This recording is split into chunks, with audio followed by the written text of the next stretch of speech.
காலையிலே நெல்லிக்காய் ஜூஸ் போட்டு குடிச்சாச்சுங்க. இப்போ பாருங்கள், பெரிய மனுஷருக்கு நம்ம பீட்ரூட் ஜூஸ் போட்டு கொண்டு போயிட்டுருக்கேன். இது ஃபுல்லாமே உங்களுக்கு இல்லை, 4 பேர் இதில் குடிப்போம். காலையிலே தூங்க விடாமல் பாருங்க, கார் துடைக்க வர சொல்லியாச்சு. ஆனால் கார் துடைக்கலைங்க, உள்ளே உட்காந்து விளையாண்டுக்கிட்டு இருக்காங்க.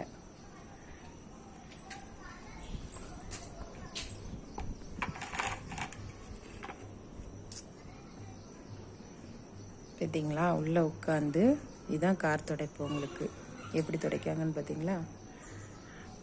இந்த உழைப்பாளிகளுக்கு நான் பீட்ரூட் ஜூஸ் போட்டு கொண்டு போயிட்டுருக்கேன்.